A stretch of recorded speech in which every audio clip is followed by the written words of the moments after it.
Live from SAU. Tuesday night. Okay. All right, let's officially call this meeting to order. We'll start off with the pledge. I don't think we have pledgers, but I think we can manage. I pledge Allegiance to the flag of the United States of America and to the republic for which it stands, one nation, under God, indivisible, with liberty and justice for all. Excellent. Cruising right along to the approval of agenda. We don't have any amendments, I don't believe, so I'm looking for a motion, please. So move. Oh. I'll second Rick. Oh, okay, you guys have to stop saying this. All right, we'll say Rick was the first and then Garth was the second. Great. All those in favor? Aye. Aye. We'll do the approval of the minutes. This is for June 3rd for public minutes, June 3rd non-public, and July 16th board and administrator workshop minutes. Any discussion or changes to those? Okay, I'm looking for a motion, please. Make that motion? All right, and a second? Second. Okay, all those in favor? Aye. Aye. Right on Just in time, On Dan. cue. Literally, this And he's is, bringing you're up. vegetables. Vegetables. Yes, okay, we have Don't our, even sit down. I know, yeah, don't sit down, it is literally your turn. So, yes, select board Want a update. moment? Okay, well, thank you for having me. I mean, take a minute to breathe, you know. Sorry, I would have put more, but I'm limited to 20 pounds now. My doctor tells me I can lift 20 pounds, up from 10, so it's a good deal. It's good to see you. Yes, about the only thing I have to really report is we started our advisory budget committee started its work. We're going to do it much as we did last year, which involves presentations to the advisory budget committee, and then kind of a review at the end to go to the select board. So it'll be a little different than it was 2 years ago, but very much like it was last year. That's about all the significant stuff I have for this. Be nice to get back to school. It'd be interesting to see if you have any money, because we don't.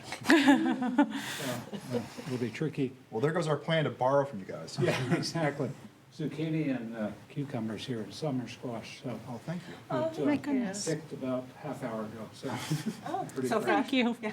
And the library is lovely, by the way. Yeah, the library looks like it's Library going is well. fantastic. Isn't that nice? I assume you all have seen that, and I think it'll work well.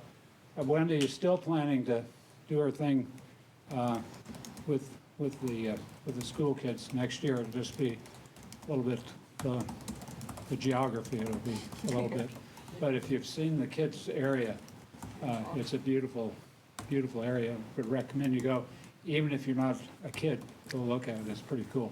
I got to see, they were doing a laps at story time with Miss Wendy, and I got to see, first of all, the kids had so much space. The mural is beautiful behind it, but the kids had so much space. It was so great. Yeah. It was really, really, really I awesome. think we're all going to like it.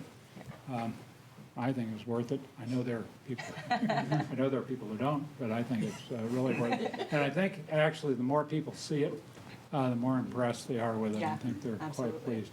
They worked really hard to keep it under budget and get it up on time and really look nice. So thank you for that. Thank you for them. It was mostly the Board of Trustees and the Friends of the library that put it all together. So And it affords a pretty significant upgrade of activities at the recreation department, correct? that'll be good. There's $1 million grant that they're working on. Okay. So they're going to upgrade the building. The first phase, I think, is going to be around the gym. FYI, they're not going to have to shut down the food pantry at all, so that'll continue to work. And then they're going to work on the upstairs. There's a lot of internal stuff. I'm not sure whether they're going to put an elevator or a stairway from downstairs to upstairs. And they'll have most of their administrative offices upstairs. Plus, there'll be a couple of rooms up there for various things that people may want to do. I think they're planning, and I'm not sure of this, of having a big room with a slide through it so it can be smaller, but a much larger room. So Like a sliding door. Well, it'll be one of those accordion fold. Oh, I thought you meant Oh, like a. that's what I was like, that's so cool. That'd be cool, wouldn't it? Maybe a little Yeah. like Willy Wonka. And There you you go. go down to the gym or something. Okay. That's awesome, thank you. Yeah. Thank you so much. All right, we have gotten all the way down to our first opportunity for public comment. Our only member of public here has already spoken during the allotted agenda time, and there's no one else here, and there's no one online, so I think it's safe for us to Welcome to July. to move on. Okay, so our first discussion item, establishing a subcommittee for the board. I'll bring that to Deanna to speak to. Sure. So we had our workshop session, and one of the items on that agenda that evening was to talk about formalizing an administrator agreement, but more so a timeline in which the administration can expect to receive contracts, and the end result of that conversation was, hey, let's have a subcommittee, because we love a good committee. So, and just like, other committees that are potentially financially, or could have a financial impact, we have a few others going on this fall that we'll have to make sure that we get that taken care of before December, or by the first week of December-ish. So, not that anybody's online listening, but anybody who listens to the recording later, we've just simply grown, and contracts have historically, for administration, gone out. Vicki actually looked at the last dozen years. They've either gone out the very end of May or early June, historically. So teacher contracts by RSA nominations have to happen prior to April 15th, and then we usually do them in our first meeting in April, and then contracts go out the next week. And so the administrative group would just like a timeline and a schedule that is more in line with when teachers get their contracts as well as looking at the other benefits in the contract. It's a great opportunity to review. I don't think we've had a formal process, and I think it's necessary, so I think that's great. And so according to our policy, and I believe RSA, we have to vote on members who would be interested, school board members who would be interested in representing the board, no more than 2, of course. And so with the members that are here, is there anyone who is particularly interested? Before we jump to that, I'm sorry. Oh, no, that's okay. Just for way of transparency, and so it's on record, we've never had this type of committee before. No, I was actually just going to suggest that you first vote to establish the ad hoc committee. Oh, yes, okay. And so, so- to follow, just want to, Yeah. No, I need to write that down. so what necessitates us having, I'm not saying it's a bad thing, I just want to know why.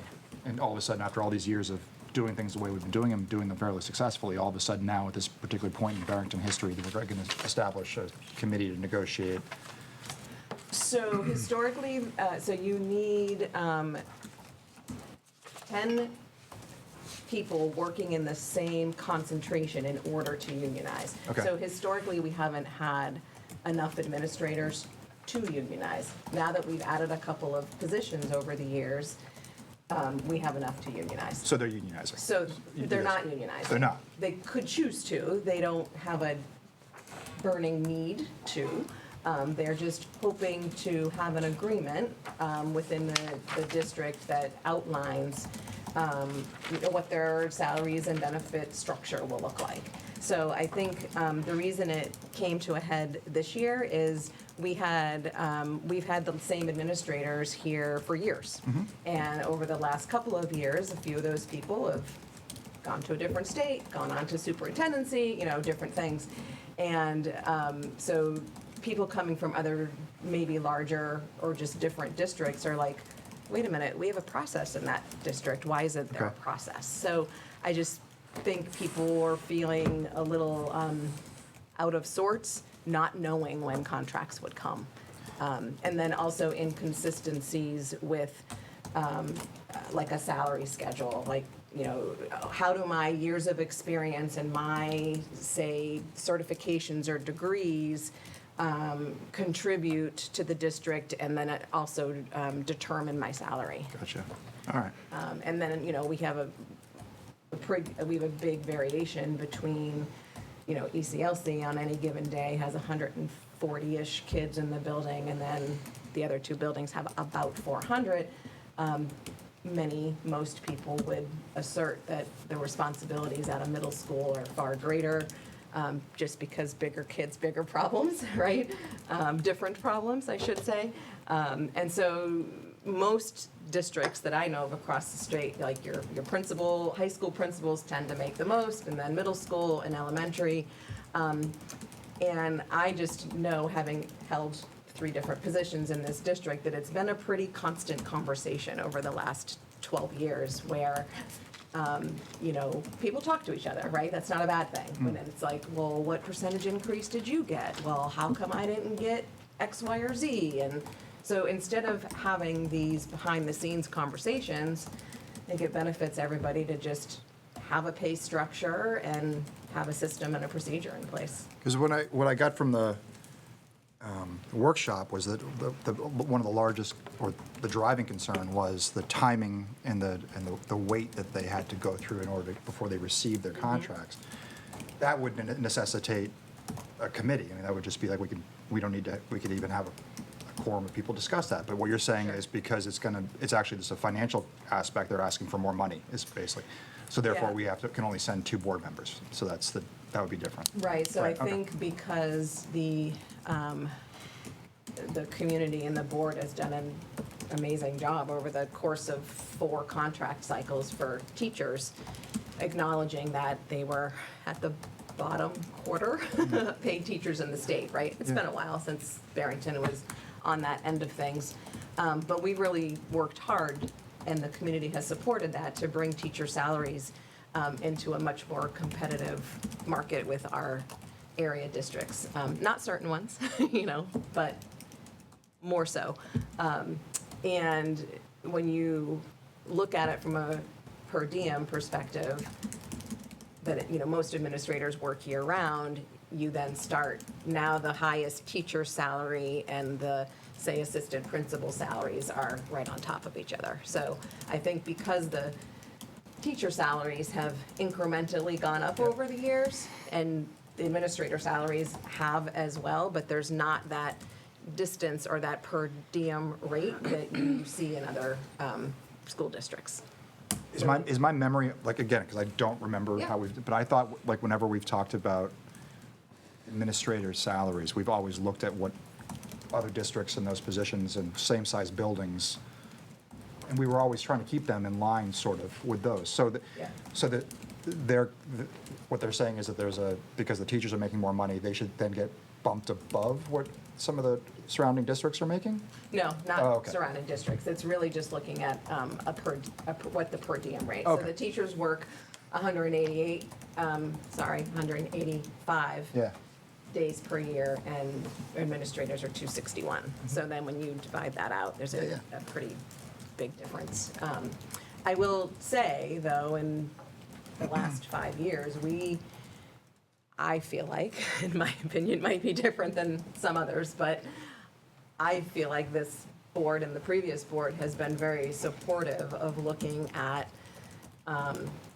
positions and really giving some positions that haven't been as fairly compensated as they could have been in the past, the salary that they deserved. So there are certain positions that we really have moved into a more appropriate salary. I think the other thing that gets challenging is when you have multiple years in a district and you also have a lot of other years of experience and a lot of degrees and and certifications, and when somebody new walks into the district, how do you then place that person when you don't have a salary schedule? Okay.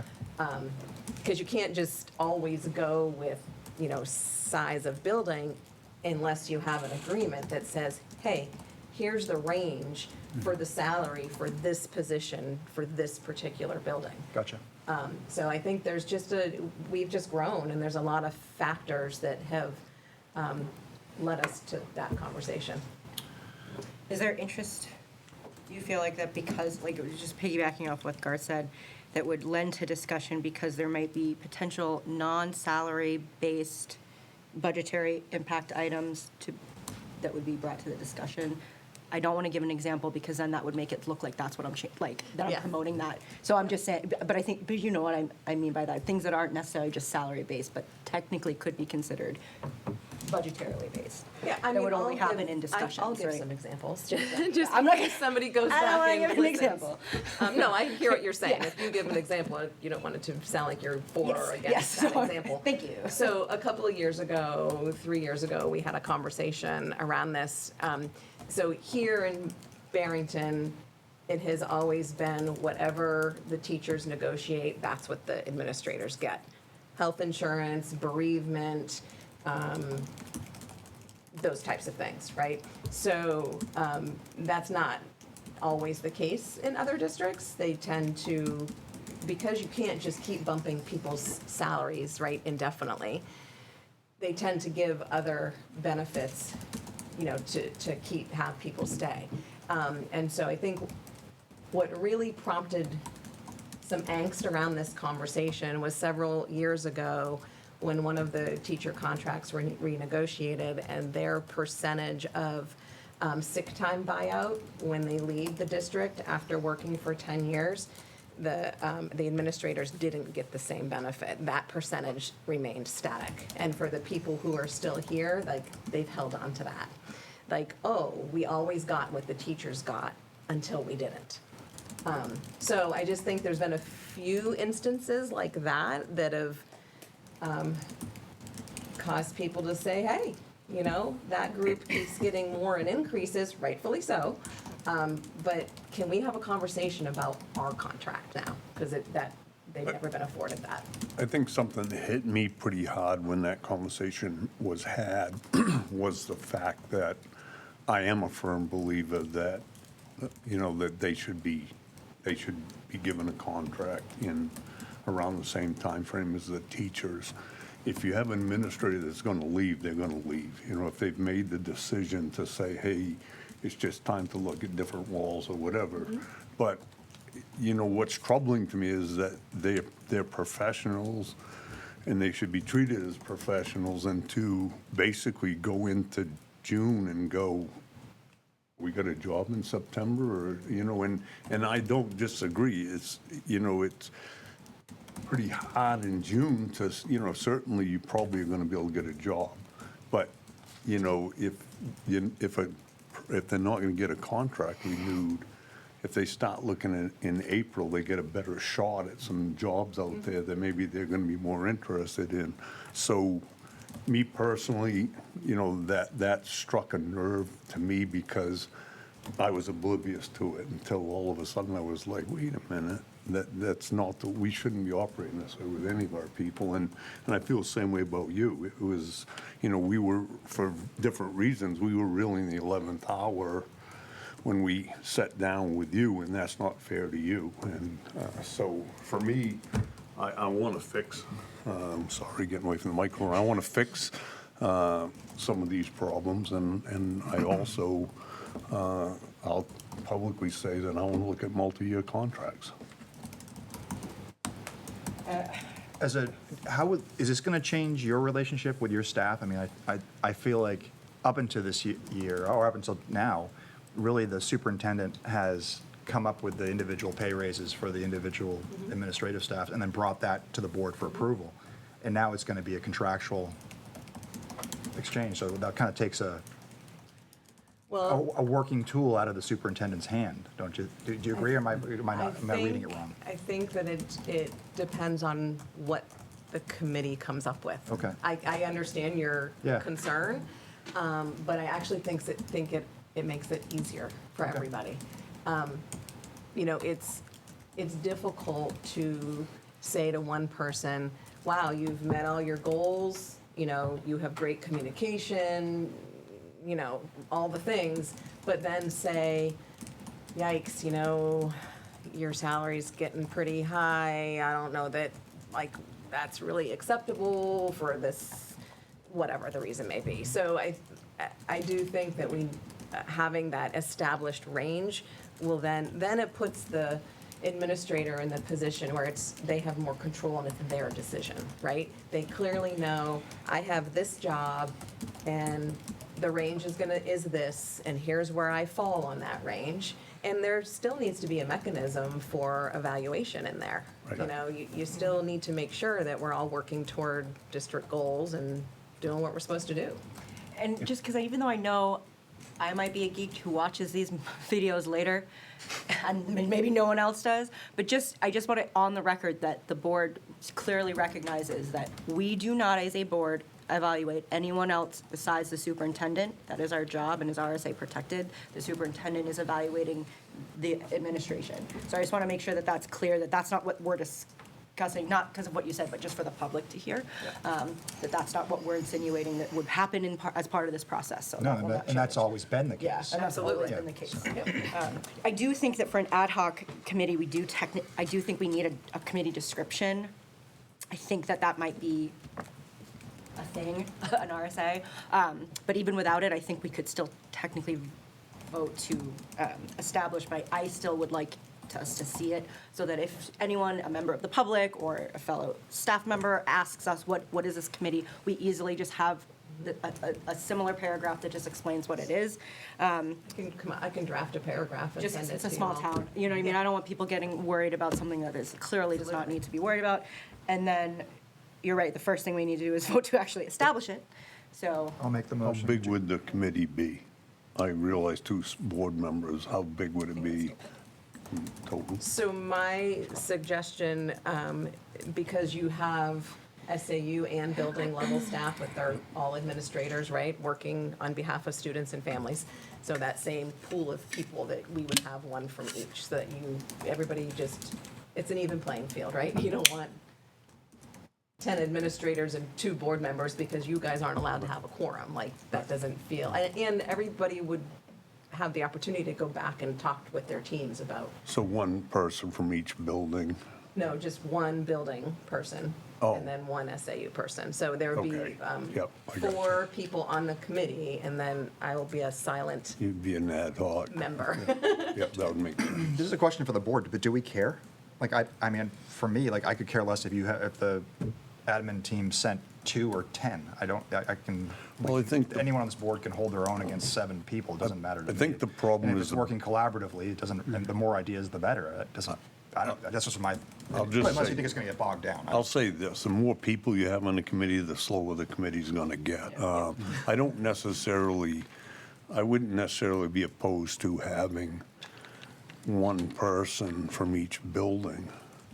That would be 4, plus you as a 5, then 7 is still pretty big, but, yeah, the bigger the committee, the slower it's gonna go.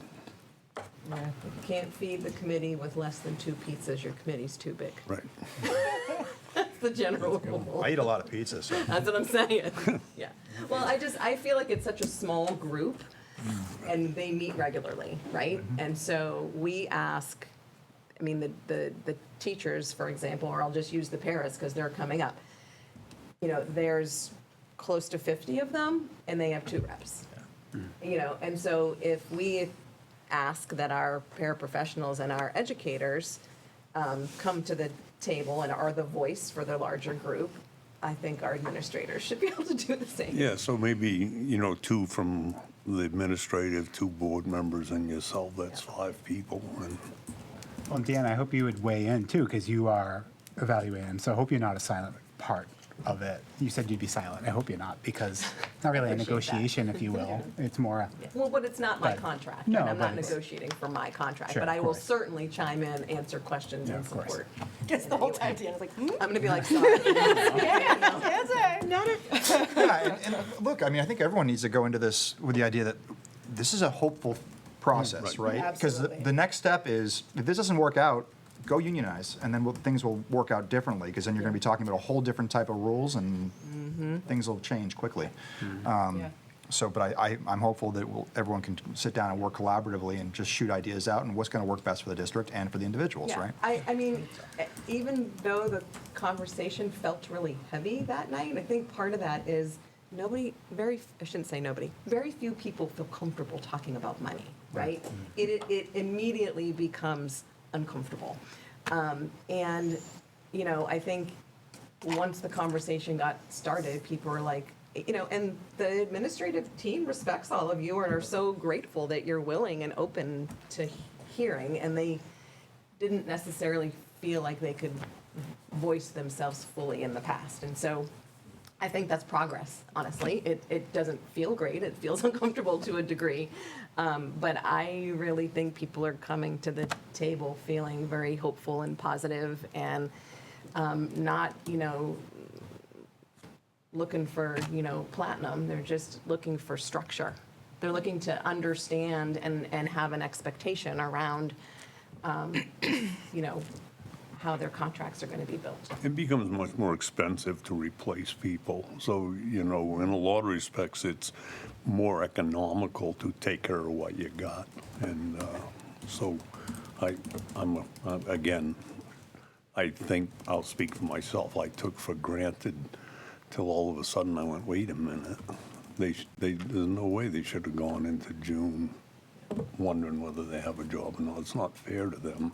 And so I'm looking forward to. Your brain gets the better of you sometimes, right? Like Yep. you know you're not getting fired, Right. but you also don't have a contract Right. in hand. And so Right. it's unsettling, and then you start questioning. All right, let's vote to, I need a vote to, a motion to establish. Garth did that. Yep. Okay, I'll who's going to second it. second? Okay, great. Any further discussion? Okay, all those in favor? Aye. Aye. And then next we'll establish who on the board will represent us. So, I'm interested, if nobody else is. Yeah. Do you guys, do you want interested at all? I don't want to say I'm not interested, but other people are interested, you know what I mean? Like, I'm interested in supporting our administrators, but. I'm great with Rick going in there. Do you guys feel comfortable if Moira's willing to be the second? Is that what? I think that she would be a great asset, yeah. All right, so. And that's what she gets for not coming to the meeting. So I'll make a motion to send Rick and Moira in, and with the caveat that if Moira comes back and says, you know what, I'm taxed to hilt, we'll send her, we'll have to name a replacement. Okay? You do that? Great. I second that. So that was a motion and a second. Any further discussion? Okay, all those in favor? Aye. All right, so the next agenda item is the non-meeting of the school board on November 5th, 2025. So, you know, for all the people who are listening or not listening. There are two more people now, so Oh, good. I better throw it in. She's getting ready to text you all because you just nominated her. So there are a few instances where any school board is allowed to convene their full board, or I should say a quorum of their board. It doesn't have to be their full board, for purposes of discussion and information. Very few instances. We've never done it in the past. We had talked about it as part of negotiations last year, because negotiations is a time when you're allowed to convene your whole board, just to update them on negotiations and have an informational meeting. We've always just done that in a non-public. It's served us quite well. However, on the 5th of November, we are kicking off our renegotiation of the insurance portion of the educator contract by having the two major school health insurance companies, Health Trust and School Care, come to the table so that we're all hearing the same information at the same time. And so instead of just somebody wondering, like, why are all 5 board members in the room, right, with select teachers, you know, what's going on in that secretive meeting, we just thought it was best to let people know that that's what that's about, and that the board does have the right. Negotiations is one of those exceptions where you can have a non-meeting of the board. And it's pretty customary in larger districts. We've just never done it that way. And so when you change past practice, it's just a good idea to let people know the why. yeah, I don't think anyone would fault us for saying the statement that health insurance is very complicated and tricky. And so it's better just to have us all in the room to understand what we're agreeing to, rather than trying to have the conversation be circumvented through the telephone game kind of a process, so we're hoping. That's unfortunate. I think it would have been fine if just Carrie and Jason were there. You're welcome for another meeting. I'd love to be there, but, you know, quorum. All right. Yeah, so that was more informative. Nice to hear presentations on what, Yeah, it will be really nice to hear a full presentation from these companies, yeah. It's hard to fully explain it to somebody who's not in the room sometimes. Yeah. So, and, you know, I also, because we're renegotiating para-professional contracts, I think it would be a good idea to invite a para rep, because, you know, that insurance isn't everybody's contract, right? So they should hear the same information. And more so, we also know the health insurance industry has gone a little haywire on us the last year or so, so we're not meeting until after School Care's annual meeting, so we then have as much information as we can going into those discussions. Cool, thank you. All right. The review of volunteer fingerprint process. I'm just going to keep talking. So we, last year, let me first explain. So you're required to fingerprint certain individuals that enter your school buildings, right? There's a distinction in volunteers. So you have a designated volunteer who is going to be potentially alone with a small group of students, or a large group of students, or one student, right? Just alone with students. And then you have an undesignated volunteer who is always going to be under the direct supervision of a staff member of the district. So last year, we changed our process in that any volunteer was getting fingerprinted. It caused some bumps in the road. I think the police department was ready to come down and give me the what for. Why do we change? So, here's why. Let me give you the example of field day, right?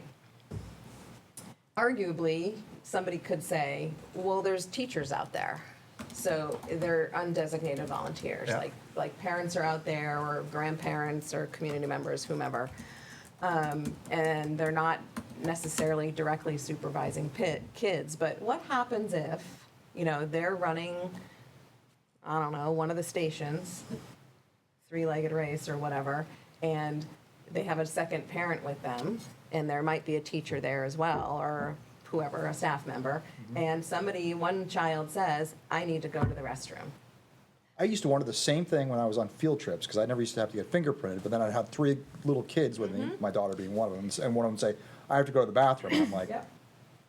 do I take them? Or do I have to go find someone Well, down on and- the rocks over there? And nobody's gonna fault anybody for saying, yes, please go walk Susie to the door to go use the restroom. Yep, so that makes perfect sense. Okay, so that's why we changed it. I just feel like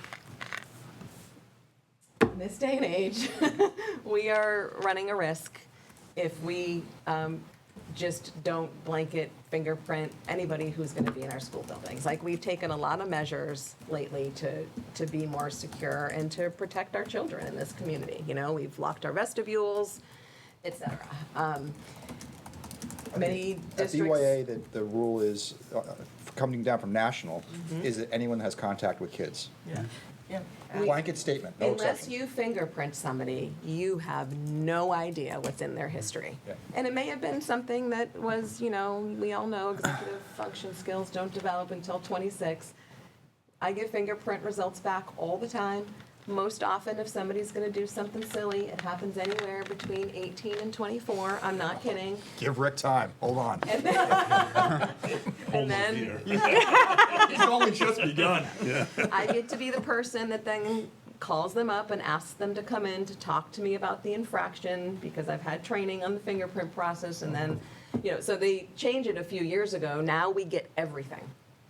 And so it used to just be felonies. Well, what happened if somebody had a felony and it was pled down to a misdemeanor, and you don't have any knowledge of what that is? And so that layer was changed by the state, but they didn't change the RSA around designated and undesignated. Is our fingerprint policy in keeping with what other schools are doing? Yes. Yes. Okay, so, yeah, that's, all right. Yeah, I actually want to bring I'm going to go back and reread it and compare it to the RSA, Yeah. and it may show up back at policy committee. We just changed our practice and procedure last year. Totally acknowledge and recognize it was challenging for some people. So Bridget has already set up a fingerprint clinic. It'll happen on August 19th. We'll make sure, we wanted to wait till we had this discussion tonight, and then we will make sure it goes out everywhere. so And you're people- collaborating with the PTO? We're collaborating with the PD. No, didn't the PT? They brought the concern forward. Yeah, but that was one of the things that we were going to try and just involve and communicate with them to let them know Absolutely. that their membership knew Yeah. to come to these events. And Yeah, Yeah, we'll so- do lots of advertising, flyers are ready to go. We just wanted to have this conversation before we Yeah. blasted it to the community. And in They'll the, have a couple-hour window on the 19th where the PD is going to come here, and they can just get their fingerprints done and submit, and we'll be good to go for the start of the school year.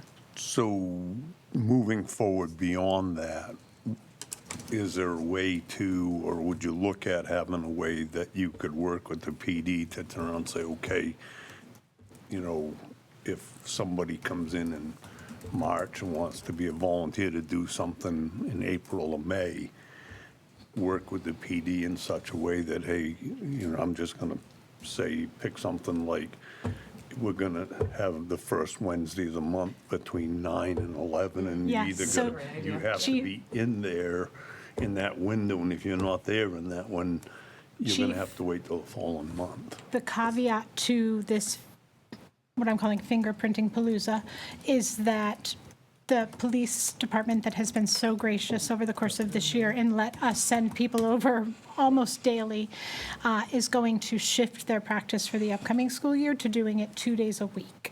So we'll be able to say to folks who come in and fill out the paperwork, you can take it over to the PD, and it's Tuesdays and Thursdays from these times to these times, and/or you can go to the DMV and do the do live the same scan day over over there, there. I think. Yeah, yeah. we're not inventing the wheel. I mean, you Yeah. get teachers and substitute teachers coming in all the time that need to get this done. Correct, yeah. Yeah, okay. I think it's just, they were really kind this year to let us, we shifted our practices, which really impacted their day. And so I think if we can I mean, frankly. proactively get people in and fingerprinted, that's going to solve a lot of that.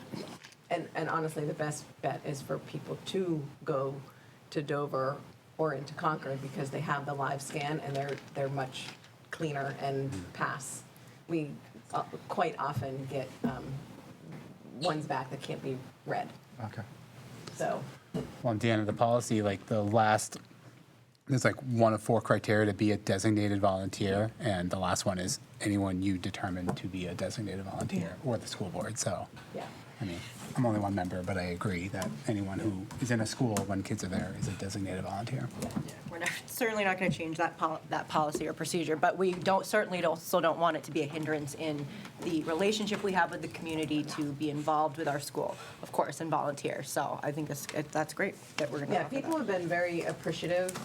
When I sent out the notice last year saying, hey, everybody needs to be fingerprinted, it was one of the communications that I sent out that got the most "thank you for doing this" replies. Okay. Because people overwhelmingly are like, Safety first, "Yep, man." Yeah, absolutely. But I do acknowledge that it was a hardship on not only, you know, people, I say parents, but more than just parents volunteer. You know, people coming in to volunteer, as well as the strain we put on the police department in getting them done. It was a lot of people, Yeah. which is great because we haven't had this level of volunteerism since COVID. So we're excited about it, but we just need to be proactive. It's a testament what a great community we have. And so thank you to George and everyone at the police department for, Absolutely. as always, being so accommodating. to They're it. super accommodating. They're just awesome. Yeah, agreed. Well, on your tour of the agenda, I guess you can keep going on to code of conduct. I don't know. I'm gonna give Bridget now. Bridget, okay. Next few are me, I Although think. before she starts, I will say that I already have a letter to families ready to go when the rollover happens for registration on Friday, and the message around, you know, one of the things to your suggestion, Garth, which I really appreciated was like, hey, those of you who did take the survey, like one of the points that was highlighted was this concern around student conduct and disciplinary measures and behavior, and we want you to know we took it seriously, we're responding, so that's where this code of conduct came from. So it's being embedded in the registration process. And then also, principals will highlight and message every week throughout August, pieces of it. So it will be a slow, more intentional rollout. And please call out that all the hard work that everyone did behind the scenes, that behavior task force. I think you said we were the only ones in the state that have ever done that, and that was, or we're the first in the state to have done that, and that's, we were being proactive about it. That's great. I'm sorry to interrupt. So in your packet, you had the draft of what was the outcome of the Behavior Task Force. And in addition to that, quite a bit of work with building administrators and ensuring that we got feedback on our initial code of conduct from educators through the Guiding Coalition process. So that resulted in a little handbook, I'll call it, where we are able to introduce clearly what the code of conduct is and why we are adopting it for the Barrington School District and not just for one building. We go into the discussion about our philosophy as a district around behavior and recognizing that it's not just about behavior and consequences, it's about opportunities for kids to learn, for us to teach our students about expected behaviors and to teach our learners about what happens when you don't follow a rule or an expectation. And that there are always nuances to behavior that we have to consider student by student. We then talk about the continuum of supports and interventions.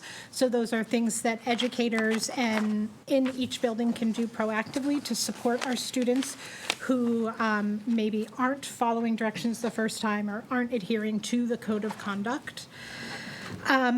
And then we move into what I describe as our tiers of discipline. So we worked hard to really, in some ways, create a systematic process for behavior that is clear across the district in order to ensure there's some consistency in each building and that we get our littlest learners who are, 3 and 4 years old.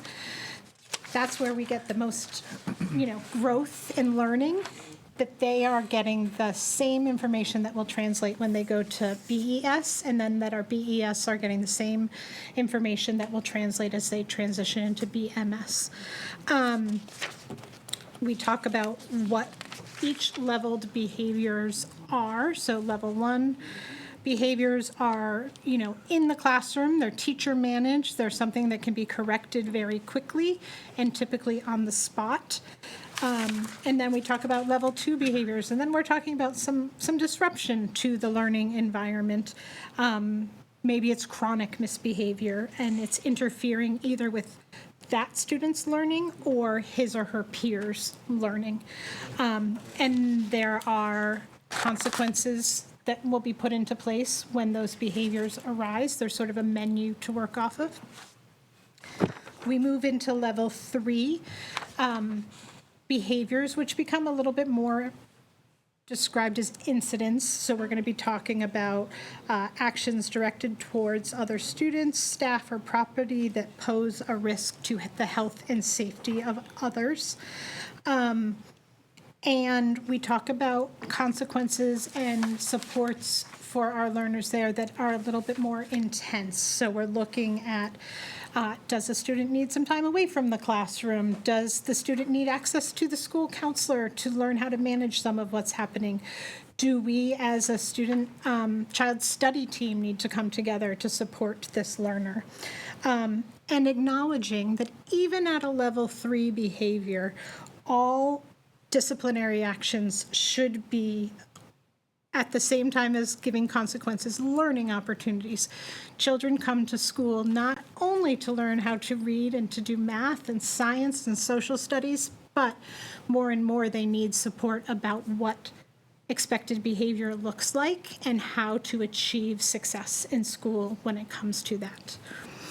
And lastly, we have level 4 behaviors, which is really those behaviors that we don't often see in a school system, but sometimes arise. And those commonly involve partnering with the Barrington Police Department in ensuring that we are following our MOU and that we're providing a safe school environment for all of our students, all of our educators, and all of our administrators.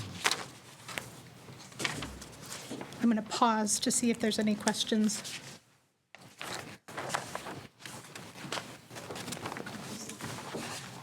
So this has been reviewed by not just administration, but by the teachers as well? Correct. Yep, so we brought it to, I met with Each Building's Guiding Coalition, reviewed it with them, and then they brought it back to their teams. We provided a survey for the teams to fill out and provide really clear, direct feedback. That then brought the district leadership team back together to review the feedback that we received, make adjustments, and get to a more finalized document. When you polled the educators, what feedback did they bring that changed the final document? Great question. So at the middle school level, this felt like a very easy transition for them. They've been working with a code of conduct for the last year that they've invested a lot of time and energy to. They feel enthusiastic about having this chart be something that they can utilize, post in their classrooms. Kids can see it. It becomes really interactive for those teams of teachers that are working with kids who are at a point where they can really engage in their own discipline actions. So their feedback was really positive, very minor adjustments. I think one of the things that came up that we can look at through policy is when we talk about what are loss of privileges for middle school students, recess comes up a lot, and that's an area that we're not, per policy, able to take away. And so that is something that came up quite frequently through their surveys, and it's understandable because that's a real motivator for our adolescents. At the elementary school, I think it's going to be a bigger shift. Elementary educators are so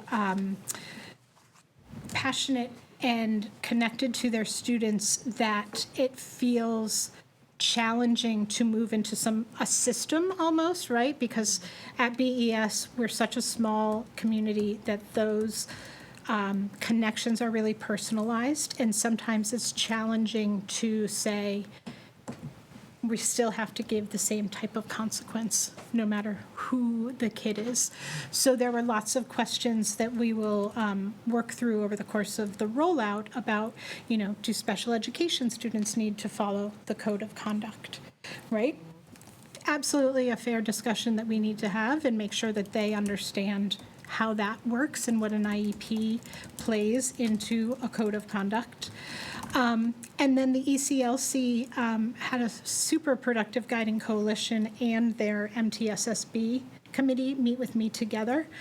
And I think they were initially nervous, but it actually turned out that they were very supportive and felt quite positive about implementing this even down at their level.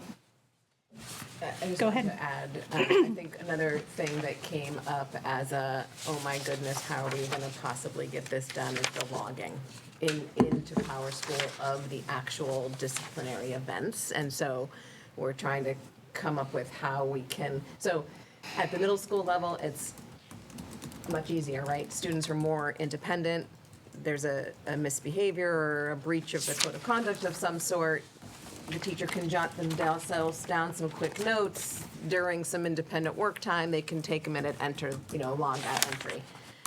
Elementary teachers are with their students all day long, right? And it's challenging to stop and be able to enter a disciplinary event. So I think that was another piece for them that felt overwhelming, was how in the world am I, when it's a level 1, well, level 1s we don't record, but until they live it, and we support how we're going to implement I think any change like that or any structure or procedure feels difficult. So I think one of the things that came out of the behavior task force was the inconsistent log entries. Yes, we have, incident reports on tier 3 behaviors, but if those aren't entered into the system, having them on paper or on a Google Doc or elsewhere, it doesn't help you when that student goes from grade level to grade level or worse, building to building. And if and when open enrollment occurs, one of the only times you can deny a student is if there's a record in a student information system of past disciplinary events. So, we would be asking that of a sending district, and a receiving district would have the right to ask us for the same information. So, there's a variety of reasons why we need to move toward a more structured process.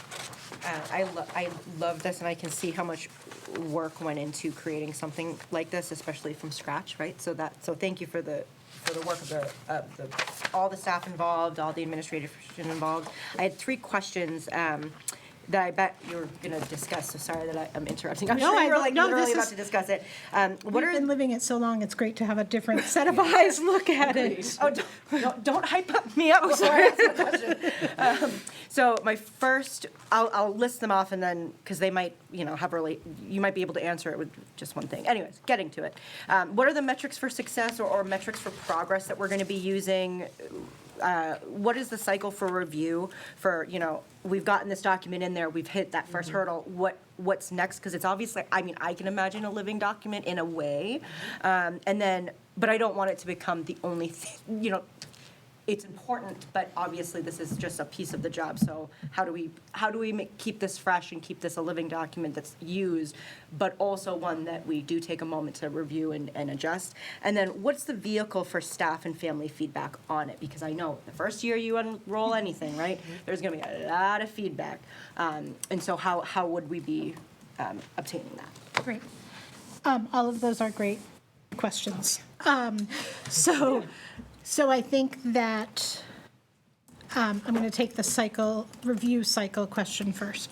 So I'm just pulling up my policy document, and I am fairly certain that the code of conduct has to be reviewed annually. And that's certainly at like a school board level.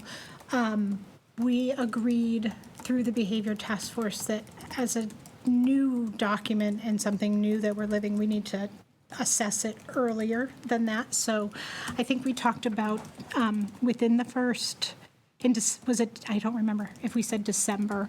I mean, we're going to do trimester. Trimester. Yeah, so it is December. That's the first trimester. And the idea is that then we would put a survey out, get feedback from guiding coalitions to hear how it's going at the building levels. I don't think we have to do that past the first year of rollout. I think annually what will happen is things come up all the time through principals, and when you go back and reflect on your behavioral data, that this document has to get updated because you want to make sure you capture as many infractions or as many responses to infractions as possible, because the more proactive you are, it allows you to have those conversations with students and their families by saying, hey, this is something that was in the code of conduct. We presented this to you prior to the start of the school year. You agreed to it. Let's go back and look at it. The more you do it right, the more it becomes a learned behavior. Correct, correct. So that's my feedback with regards to the cycle. I think metrics for success is a really interesting question. I think that, I think it's really something to look at. I don't know, I'm not expecting an answer at all. I'm just No, I curious. think that we need to initially really acknowledge that getting this together is a wonderful success. And then we need to really look at the first successes. How are we going to ensure that we are teaching expected behaviors to our students within the first 6 weeks of school? You can't just say you have to follow these rules and not teach the rules. So when we Parenting was that. I think when we I don't know talk how about the you rollout, can't measure it because we have nothing to compare it to, but it really is going to come down to the amount of time on task the teachers are able to commit to the classroom rather than dealing with behavior disruptions, right? Agreed. And so Yeah, I that's- think that's one aspect of it, but Yeah. I also think that we might have some, we can look at increases in time on learning, for sure. But I also think that there's these other nuances that will arise as well. So educators will have more time to instruct and plan and collaborate. Administrators will have more time to support educators in instructional walkthroughs, observations, and the conversations will shift to being proactive conversations, not just about behavior, but about teaching and learning, as opposed to sometimes moving from kind of crisis or emergency to emergency to emergency, which will allow everybody to feel a little bit more empowered, in control, and I think it will shift the culture in our buildings, not just for students, but for staff and for families. So this is going to sound a little counterintuitive in a way, because one very clear metric will be that behavior incidences are actually being logged in Power School. So in a way, you don't want to see those go up, They should go up. but they're going to need to go up. Right, yeah. this The first coming year should be Yeah. through the roof, right? And then hopefully what we're going to see year two Baseline. is You they need a start baseline. declining, you know? Exactly.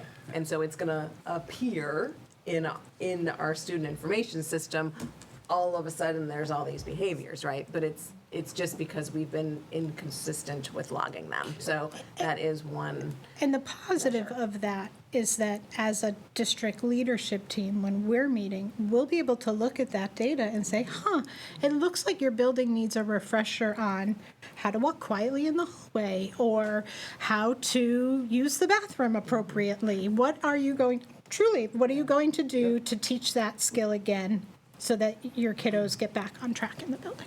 One thing I did notice was, a tier one behavior could be doing something disruptive in class, maybe somewhat minor infraction, talking loudly, ignoring the teacher.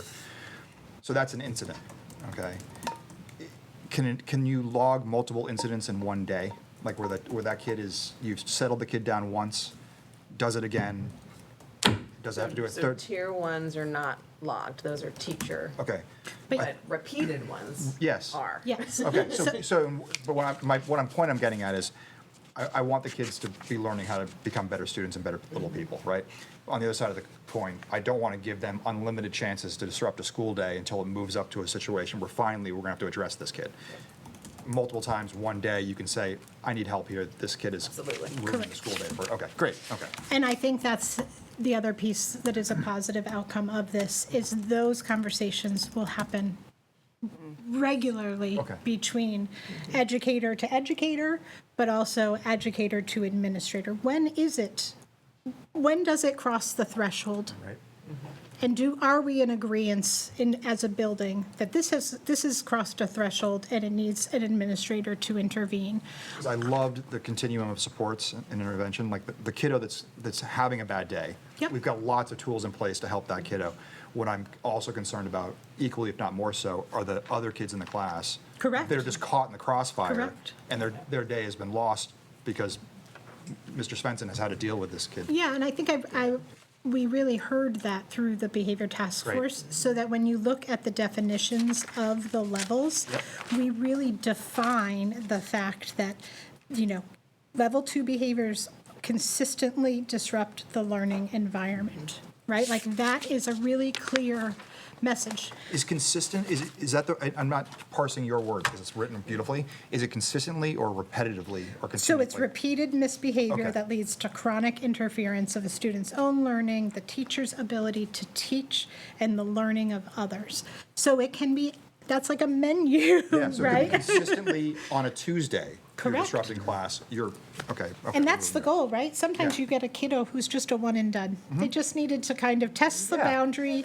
They crossed the boundary and they will never do it again God because knows I that's used to run so the hallway. uncomfortable. I can't imagine.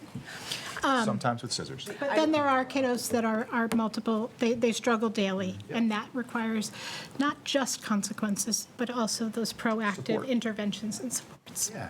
Well, it's really important to log if you refer a kid to like the child study team, because if you go to do it and there's no log, Right, and so your I biggest level 2 thing doesn't exist. You don't. something we've talked about consistently through this process is the next big picture thing that we want to start to really hone in on is our multi-tiered systems of success for behavior to ensure that we really have a systematic process for that as well.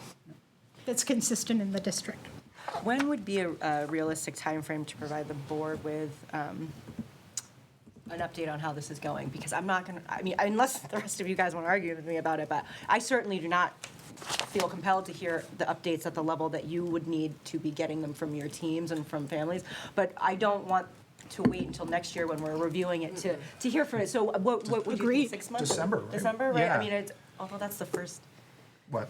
I was just gonna say, I think that's the first time that they're doing it. But I mean, it's the first year, so then maybe that would be a good time. Isn't that to what you hear. were suggesting, was December sometime? I That's think their we're going to internal. elicit feedback in December, and then I think my assumption is that we would Yeah, then okay. provide that feedback to you. And then we've also talked about it Mid-year, through end-year. principal reports, how are they going to share what, not necessarily behaviors that are happening, but how they're rolling the code of conduct out. What are the ways that they're teaching their teachers and staff to use it? And that's something I would love to hear. I know like I've learned that teaching is an art as well as a science, right? Yes. Every teacher is different. But this is something that we're not doing a curriculum this year. We're doing a behavior curriculum essentially. So I don't need to hear about room-specific details, Right. but from each building saying, how are we doing getting buy-in from across the board, Yep. that type of thing. Because I know that some teachers are going to be like, I'm going to do it the way I've always done it. Of course. That's the way it is. But we're saying that we want to see a break and a change, and we're saying that consistency across all the buildings is important, or it's not going to work. And parents are going to see it and call us out for it, being like, well, in that classroom, they never called for anything. In this classroom, they are getting in trouble for it. So which is the right answer here? So this is gonna feel far away, but because I've just spent a lot of time in the last couple of days with the board meeting schedule and the budget schedule, by the time we get feedback from surveys, digest it as a team, the hearing is gonna hit, so you probably won't hear about it till February. This is That's what okay. happens, right? That's okay. I just want to make sure that The we year stay gets on top full, of it. and so I just wrote down feedback back to the board in February Okay. with all of that information. Then in the interim, would it be okay if we asked for the building leaders to give us a Oh, blurb yeah, in we'll there? have them put it in their A reports. specific blurb, how is the behavior rollout going? Absolutely. And then again, at the end of the year, even if it's a retreat item, that's fine. To give you guys time to digest and actually review it as a team, I think makes the most sense, but I do want to continue. Yeah, but in February, we could do a deep dive. Yeah, February, deep Yeah. dive, and then end of year as Yeah. well. Yeah. All right. Thank you. Any further discussion? I just, in the possibility of doing two things at once, also included is the middle school athletic code of conduct in your packet. That is not very different from this code of conduct, but we wanted to make sure, so Bob, Elizabeth, Rich, and I sat down and took the two documents and merged them to ensure that the athletics code of conduct is reinforcing the district code of conduct, so that our athletes know right off the bat, like, you have to follow not just Oh, yeah. get the best grades, but here are the behavioral expectations in the building. One of the key differences I saw, and maybe you decided for some reason not to do it, but you make this athlete sign something saying that I acknowledge this. Are And you the gonna- parent. Are you going to make them sign the? Yes, as they do their registration, they'll it'll be say a I check. acknowledge it? Okay. Correct. Is there, I know my kid, I made him read the athlete one. Yeah. Is there a way to make the kid read or, Do you remember when middle school implemented theirs 2 years ago? And then they, as part of advisory, they had small groups Yeah. take a piece of the code of conduct that was similar to this Yep. one, and they had to do a presentation. So like Okay. cell phone use, and so I suspect middle school will do it similarly through, so part of our follow-up is to have each building admin talk about how they're gonna do that rollout and with students, like messaging families is one thing, but we need the students to buy in. Right. And that was really successful at middle school, which is why here we are implementing district-wide. And they were like, yeah, we got this, because they've They've done it. they've lived it. So it's harder to get little kids to engage in this, so we'll have to do it in little kid ways, during morning meeting, during activities, role play, however they. I want a little preschool crayon. Our preschoolers could do it. Yeah. You want it on video. Is this your signature? But to that point, I know we're joking about it, but that's why implementation of something like this is so much more difficult in the younger grades, because you're teaching them how to be little learners. You're teaching them how to be good human beings. And we all have a different threshold of what's acceptable in our classrooms, right? And so it's hard because you're like, oh, they didn't mean it. We need to teach them. It's a learning opportunity, but when that becomes excessive and disruptive, there needs to be a plan. So. I know I'm micromanaging here, but there was one line that was clear, like for me as a parent, that if I saw this line sort of at the top as I'm starting this document, right in the middle of the document under tiers of discipline, there's a sentence that stands out. When a student does not meet the behavioral expectations, clear and consistent disciplinary action will ensue. Moving that to the forefront of the document somewhere, rather than burying it in the middle, I think just leads them to say, this is new, that's different, because as a parent, I might just skim this thing and be like, yeah, got Can you it. clarify if that's in the athletic one? I've or got if it. that's- It's So you're thinking putting it in the, introduction Into the almost. introduction Yep, somewhere. that's great. We mean business. Yeah, and again, if nothing else, we're signaling that something is different this year. And, something is, at least we're trying, right? Yeah, absolutely. I'm excited about it. I know Yeah, I'm I'm a really nerd, but I'm. Thank you for putting the digital pieces in there as well. I know that might seem like only a middle school thing, but you'd be surprised how early some of those infractions digitally Oh, based yes. begin. So I appreciate that we're going to be starting that continuing that conversation, sorry. Yeah. Continuing that conversation with students, and we've memorialized it in this as well. All right, anything else? Thank you so much. If not, then I'd be looking for a motion to vote on that. I'll make a motion to approve that. Any second? Second that. Jason. Any further discussion? All those in favor? Aye. Aye. All right. So next, we move on to the employee handbook. And so this is another shift district-wide. Historically, I believe that principals have brought forth their building handbooks. And as we went through policy this year and had lots of discussion around things of that nature, when we went through the handbooks, it became really clear that they were three really different documents. And given that everybody that works in our buildings are employees of the district, it felt important to ensure we had one employee handbook that is not as fun. I fully acknowledge that.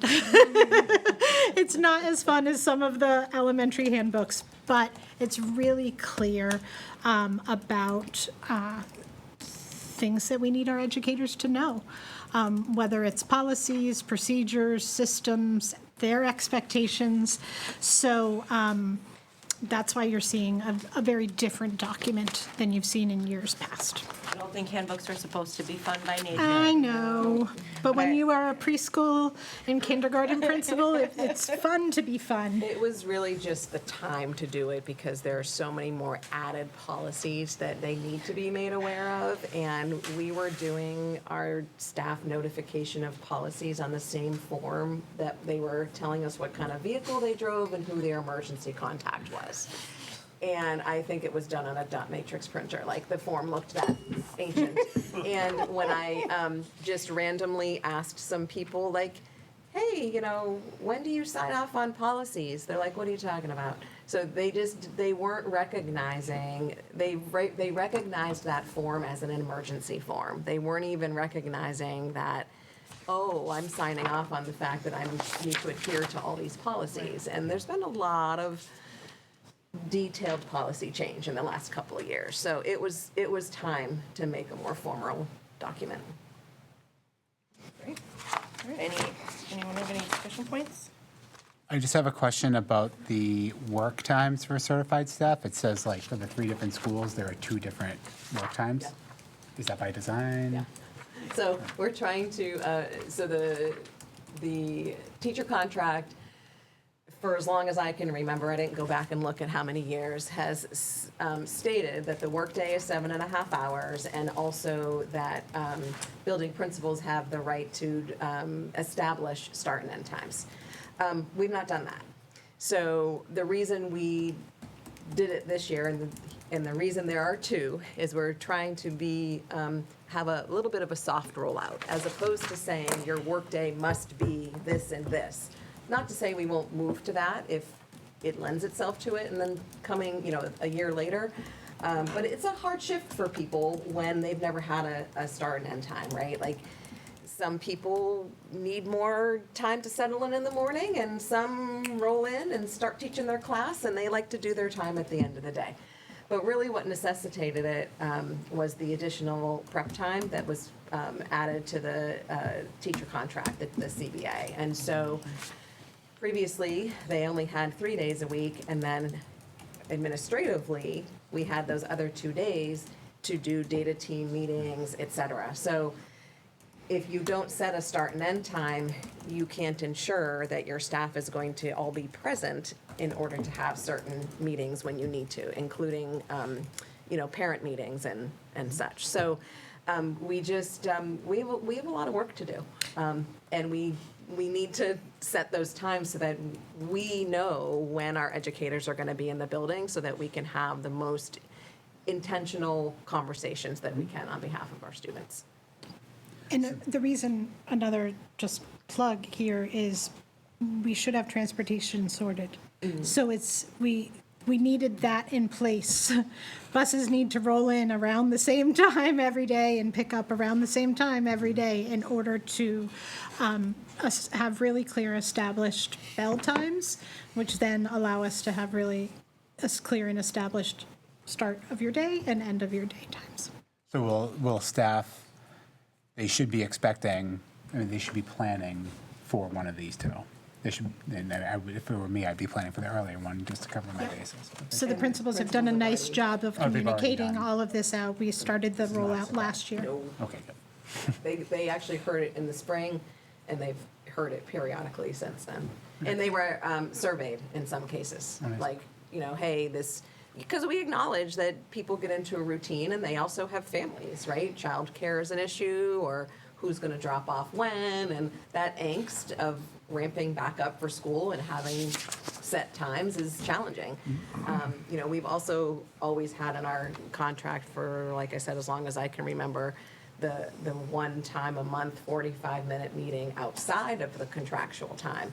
And sometimes we've used that time, and sometimes we haven't. And so if you don't set start and end times, and you want a before-school meeting and people aren't prepared for that, where's your 45 minutes falling? So we tried to give people as much option as we could while still accomplishing what we need to.